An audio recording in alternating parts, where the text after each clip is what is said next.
joined us for a crucial deep dive today, and you shared quite a collection of sources, UN reports, historical analyses, some really harrowing survivor testimonies, news articles, advocacy group info, all focused on the comfort women issue during World War II. Yeah, it's a heavy topic, and the sources reflect that complexity. Absolutely. So our mission here is to, well, try and pull out the most important insights from all this material. We want to understand the history, the complexities, and why this is still having such an impact today. We'll be looking at the language used, the actual experiences of the women, what's been tried in terms of resolution, and the lasting consequences. Okay, let's really dig into this. Where do we start? I think we have to start with the term itself, comfort women. It's a common term, but frankly, it's a euphemism, isn't it? It really softens what actually happened. Exactly. UN Special Rapporteur Radhika Kumaraswamy pointed this out very clearly. She argued that military sexual slaves is a far more accurate description. We're talking about daily, multiple rapes, severe physical abuse. Comfort just doesn't fit. No, not at all. And when you read the survivor testimonies, it becomes brutally clear they're essential reading, even though they are incredibly difficult. They really are. You have Pak Young Sim talking about servicing up to 30 soldiers a day, being cut with a knife, seeing other women die. And Kim Gunja having her eardrum ruptured because she refused a soldier, servicing maybe 40 men sometimes, with no hygiene, forced to continue even during menstruation. It's just unimaginable. Then there's Kim Tukshin's account. She was promised work, lured away, thinking she was going to Shanghai for a job. Only to be raped immediately. Immediately upon arrival in Nagasaki by a high-ranking officer. And then it just continued. Repeatedly. And these weren't, isolated cases. And numbers are staggering. What are the estimates again? Estimates vary, but generally between 80,000 and maybe up to 200,000 women, primarily from Korea and China, but not exclusively. Right, you mentioned the Philippines, Indonesia, other occupied areas too. Yes. And the ways they were taken. Abduction, outright coercion, or this kind of deceitful job offer, like with Kim Tukshin. So once they were in these comfort stations, what were the conditions like? I mean, beyond the horrific abuse we've touched on. Well, confinement was standard. The sexual assault was relentless. That figure of 20 to 30 times a night comes from one survivor's account. Hygiene was basically non-existent. Leading to STDs, presumably? Absolutely. Constant risk of disease. Forced abortions were also common. And the level of despair, well, it led to suicides and even murders within the stations. It was a system designed to break them. It's a lot to take in. So after the war, what happened? Were there attempts to address this? Apologies? Redress? There have been attempts, yes, but they've been fraught with problems and often seen as inadequate, especially by the survivors themselves. Like the Kamano statement in 1993. That seems significant. It was.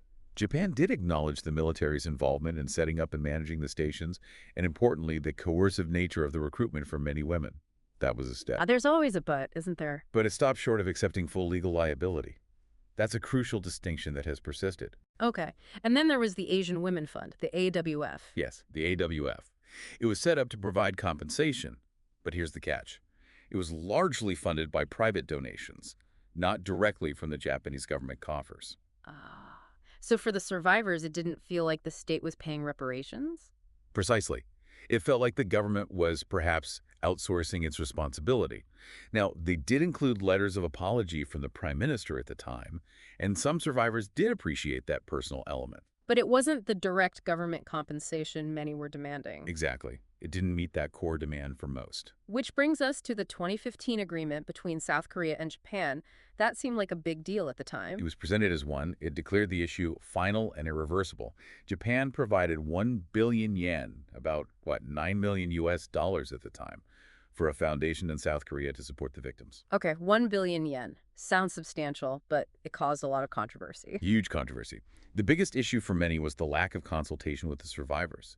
They felt bypassed, like a deal was made over their heads. So they didn't feel it was their agreement. All right. And again, the question arose, was this true reparations acknowledging legal fault?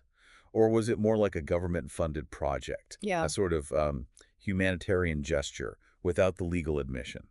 Japan maintained it wasn't legal compensation. And the absence of that clear admission of legal responsibility remained a huge sticking point. Absolutely.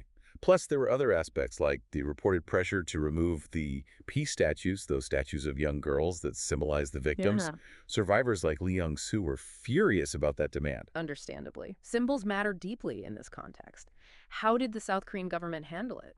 Well, initially, the South Korean government presented it positively, but criticism grew, focusing on the fact that it wasn't victim-centered. It didn't put their needs and voices first. And eventually, Eventually, in 2019, South Korea dissolved that foundation, funded by the 1 billion yen. Japan's reaction was strong. They said they would never accept that decision. so it highlights just how deep the divisions still are. No real closure there. Not at all. And it's worth remembering the earlier legal context, too. The Tokyo Tribunal, the big post-war crimes trial, Yeah. it didn't address the comfort women issue specifically. It wasn't part of the indictment. Really? Why not? It's complex, partly related to how international law viewed sexual violence at the time, and perhaps lack of awareness or prioritization.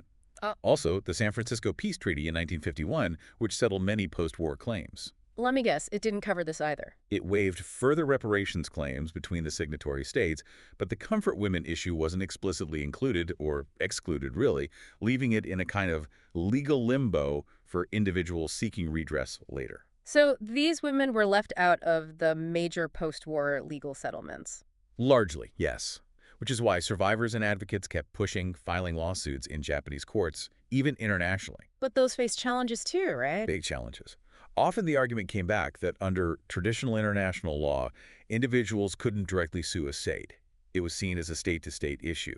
That's been a major legal hurdle. So if the official agreements were problematic and the legal routes were difficult, how did the survivors themselves feel about these attempts, particularly the 2015 deal?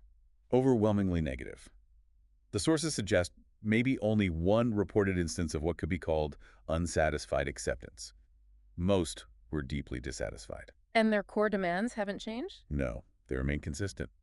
A sincere official apology from the Japanese government, proper legal reparations, not just aid money, and a clear acknowledgement of Japan's legal responsibility. The sincerity point seems key. You mentioned apologies have been made, but But they've often been accompanied by actions that seem to undermine them. Things like officials denying coercion happened, or pressure to remove memorials, or attempts to downplay the history in textbooks. That erodes any sense of genuine remorse. right. We even saw former Prime Minister Abe talk about apology fatigue, and there's ongoing denial from some groups in Japan. Yes. And while there was that specific case of the Asahi Shimbun retracting articles based on one particular later disputed testimony, its overall impact was seen as less significant than the continued denials or minimizing statements from officials. It feels like a constant battle for recognition. Which brings us to the Wednesday demonstrations. A truly remarkable example of sustained protest. Every Wednesday, for decades, survivors and their supporters have gathered outside the Japanese embassy in Seoul. Rain or shine, year after year. Exactly, demanding justice. When some of these sources were written, they were approaching their 1,000th consecutive demonstration. It shows incredible resilience and determination. And there are efforts to preserve the memory too, right? UNESCO. Yes, efforts to register documents related to the comfort women issue with UNESCO's Memory of the World program. The goal is preservation, ensuring this history isn't erased or denied, and hoping to prevent anything similar from ever happening again. Beyond the political and legal battles, what about the personal toll? The long-term impact on the women themselves? It's devastating, and it lasts a lifetime. Research shows incredibly high rates of PTSD, depression, anxiety, other psychiatric issues, decades after the war ended. The trauma is deeply embedded. And it doesn't just affect them, does it? There's research on the next generation. Tragically, yes. Emerging research is looking at the transgenerational transmission of trauma. Studies are finding higher rates of psychiatric problems, similar symptoms like intense shame or hyperarousal, in the children of former comfort women. The trauma echoes down the generations. That's heartbreaking. And on top of the internal struggle, they face social stigma too. Very much so, especially in Korea historically. Many survivors felt immense shame, were isolated, reluctant to speak out.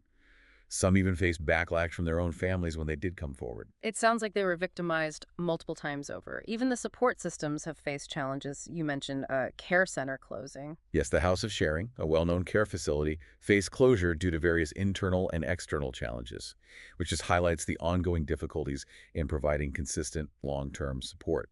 It's important, though, to note it's not a monolithic view within Japan either, right? Absolutely not. There are Japanese citizens, NGOs, historians, lawyers who feel a strong sense of responsibility and guilt. They've worked tirelessly to support the victims, document the history, and advocate for justice within Japan. That's a crucial part of the picture, too. Okay, so looking at this through the lens of international law, where does the argument for Japan's responsibility stand now? Well, the argument is that based on how international law has evolved, particularly around trafficking and slavery, Japan does bear state responsibility for this system of sexual slavery. Even if they had reservations about older treaties concerning their colonies, the systematic nature of the abuse constitutes a violation under developing international legal norms. And didn't South Korea's own courts weigh in on the government's duty? Yes, that was a significant ruling in 2011. The South Korean Constitutional Court found that the government's inaction, its failure to actively seek dispute settlement with Japan over the comfort women issue, was actually unconstitutional. Because the state has a duty to protect its citizens' rights. Exactly. A fundamental duty to protect the basic human rights of these victims, which the court felt the government hadn't sufficiently fulfilled at that point. So, wrapping this up, it's clear the term comfort women barely scratches the surface. This isn't just history, it's about profound, ongoing human suffering. Absolutely. It involves incredibly complex political and legal issues, yes, but at its heart are the lives shattered by systematic sexual violence and the lasting psychological and social scars carried by survivors and even their families today. It really leaves you thinking. As we've gone through these sources, the testimonies, the agreements, the protests, the legal arguments, it leads to a fundamental question for you, our listener. Considering everything we've discussed, all these different perspectives and the ongoing pain, what do you think constitutes real justice and meaningful resolution for these women? What does that actually look like? And perhaps, what role can international awareness and remembering this history accurately play in actually getting there? Something profound to reflect on.